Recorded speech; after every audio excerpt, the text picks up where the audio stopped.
Brothers on the Wheel. Ngayong episode, pag-uusapan natin ang specs and features nitong Skygo Magnus 200.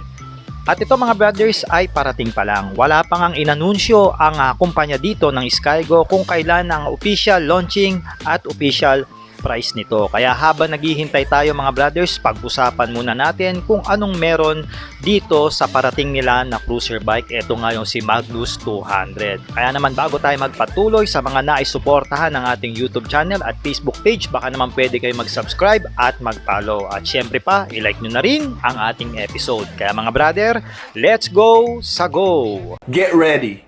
Drop the beat. 10, 9, 7, 6, 5, 4, 3, 2, 1, 0. Mga brothers, available na sa Shopee ang ating riding jersey at iba pang mga riding gears na ginagamit natin. Nandyan yung link sa gilid ng video. Let's go! Sa go! Ang cruiser bike na ito mga brothers on the wheels ay inspired sa mga American cruiser na meron na tayo dito sa market. At alam nyo kung ano yung tinutukoy ko na brand. At isa pa sa highlights ng cruiser bike na ito, bukod sa kanyang maganda at matipunong body design, yung kanyang makina. Dahil ito mga brothers ay merong 198cc, single cylinder, single overhead cam na dalawa yung kanyang valvula. Mataas din po ang compression ratio ng makina na 11.5:1, kaya naman po naka-liquid cooling ang mismong motorsiklo. Habang meron tayo ritong bore and stroke na 65.5 by 58.8 mm. At ang ating cambio po dito ay 6-speed manual transmission, no? Nakakapag-produce ang makina nito ng 16.7 horsepower at 8,000 RPM, habang kaya naman umarangkada ng 16.5 Nm of torque at 6,500 RPM. Naka-fuel injected ang motorsiklo mga brothers at meron ngang claim ang Skygo dito ng 40 to 45 kilometers per liter pagdating sa kanyang fuel consumption at kayang magkarga sa tangke ng 14 liters. Ang mga features ng makina nito mga brothers, meron po itong magandang balance shaft for less vibration po sa makina. Bagay na bagay po ito sa mga riders natin dyan na ayaw nang masyadong mabibrate ang motorsiklo nila. Meron pa itong dual swirl combustion chamber na nagbibigay ng magandang combustion performance pagdating sa makina para makatipid tayo sa gasolina. Naka-ceramic coated piston top na rin ang mismong piston ng makina, kaya naman mas tatagal at may proteksyon ang ating piston lalong-lalo na sa matagalang takbuhan. Naka-roller camshaft rocker arm na rin ito, kaya naman mas maganda ito kumamot kumpara sa mga conventional na rocker arm. Lightweight valve train, low tension piston ring, and offset crankshaft conrod. Yung mga sinabi ko pong features, alam na alam po yan ng mga technical natin viewers, lalong-lalo na pagdating sa makina. Dito sa harapan, napakaganda ng kanyang pagkakadesenyo at inspired nga ang tindigan nito sa Harley Davidson. Meron tayo ritong LED na headlight alongside sa kanyang daytime running lights, habang ang ating turn signal lights ay nasa ilalim ng manibela. Meron naman tayo ritong makapal at mahabang front telescopic fork pagdating sa kanyang suspension. At ang ating gulong ay meron pong tire size na 110 by 90 at 16 inches na alloy na wheel mag. So magaanggang po ito mga brothers. Ang kagandahan, naka-tubeless na rin ito. Ang ating preno naman ay binubuo ng 2-piston pot caliper na merong single disc brake dito sa harapan.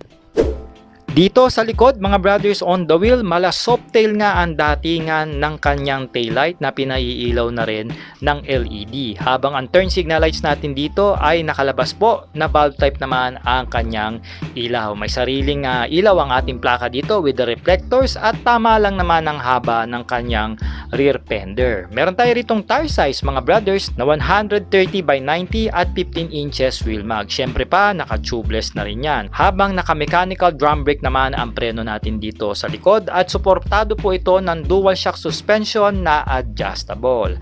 Ang ating muffler dito is semi-upright po ang datingan para po hindi basta-basta pasukin ng baha kung sakaling mailusong nyo. Habang ang final drive naman ito is kadena.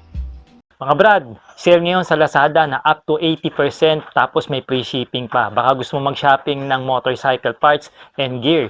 Link mo na yung link sa description ng video at comment section. Let's go sa go! Pagdating naman dito sa Manibela ay naka-zero drag bar tayo rito mga brothers. Pero ang kagandahan, mataas po ang riser natin dito. Kaya naman makapagbibigay pa rin ito ng relax at upright riding position. Meron na rin tayo rito mga brothers na USB charging port. At ang ating side mirror dyan mga brothers, napakaganda po niyan at standard yan. Kaya I suggest, wag na kayong magpalit. Dito sa kaliwa mga brothers, maganda ang nilagay ditong handle grip ng Skygo, no? Masasabi ko premium po ang quality niyan. Habang meron tayo ritong horn, left and right, low beam at high beam at syempre pa ang flasher natin. Ang ating mga levers dito is sa chrome style na po yan at maganda rin po ang quality. Habang dito naman sa kanan, nandito ang ating kill switch, patayan o bukasan ng ating headlight at ang ating button sa ating electronic starting. Same approach din ang ating handle grip dito and also ang ating brake lever. Ang meter panel natin mga brothers ay wala po dito sa mismong handlebar niya. Nandito po sa tangke, no? Makikita natin diyan, meron tayong analog na RPM. Habang meron tayo ditong neutral indicator, engine check indicator, high beam indicator, left and right, at meron tayo ditong maliit na digital meter na nandyan ang ating speed meter, odometer, ang ating meter panel, and so on. May dalawang buttons sa baba mga brothers, nandyan po yung kanyang adjustment. At nagtatanong kayo ng nasaan ang kanyang ignition key. Nandyan po yan mismo sa gilid o nasa bandang ilalim ng tangke ng gasolina. Ang ating seat setup dito mga brothers is naka-split po ito. At during ng aking test ride dito, masasabi ko na malapad, makapal at very comfort po ang ino-offer ng seat cushion nitong Magnus 200 ng Skygo. At alam ko pwede nyo rin tanggalin yung likod kung gusto nyo siyang mas stylish ang datingan. Ngunit ganun pa man, napakaganda ng setup ng upuan nitong motorsiklong ito. In riding ergonomics mga brothers, for the reference po, meron lang akong 5'4" in height na taas at may reach ang aking braso na 20 inches mga brothers. May taas lang ang seat height nitong Magnus 200 na pumapalo lang ng 710 mm. So sa mga kagaya kung mabababa lang ang height o yung mga 5'5" pababa dyan, bagay na bagay po sa inyong mag-cruiser. Lalo na kung susubok pa lang kayo ng mga manual transmission na motor siklo, no? At meron po itong bigat na 160 kilogram. Ang ating riding position dito mga brothers is very comfy. Naka-upright ang ating position dyan pagdating sa braso at malapad o wide po ang kanyang manibela na magbibigay sa inyo ng magandang steering control at relaxation during ng ride. Naka-semi foot forward po ang ating paa dito, no? Kaya naman babagay talaga ito sa mga mabababang height na katulad ko o mga 5'5" natin dyan na pababa na riders, no? At ito hindi naman po ganun kabigata nung na-test ride ko. At sino ba rito ang naghihintay na ma-test ride ang motorsiklong ito? Mag-comment na kayo ng yes. Pero for the bike fitting, pasadong pasado at swak pack ako dito sa Magnus 200 ng Skygo.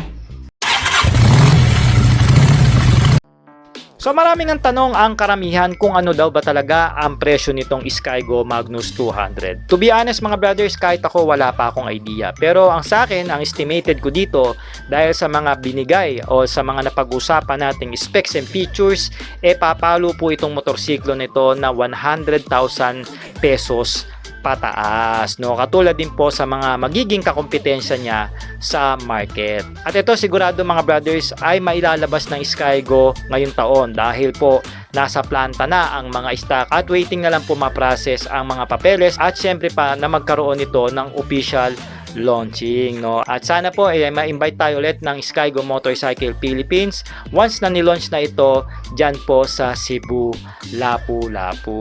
So mga brothers, mag-comment naman kayo ng yes kung isa kayo sa mga naghihintay at isa rin kayo sa mga interested sa motorsiklong ito. Ito nga yung Skygo Magnus 200, no? At once again, maraming salamat po sa pagsama nyo hanggang sa huli ng ating vlog. At maraming salamat din mga brothers dahil nahintay nyo ang motorsiklong ito. So mga brothers, hintayin nyo po dahil ilalabas naman natin ang ating initial impression ride para dito kay Skygo Magnus 200. Kaya mga brad, ride safe ngayong tagulan and cheers!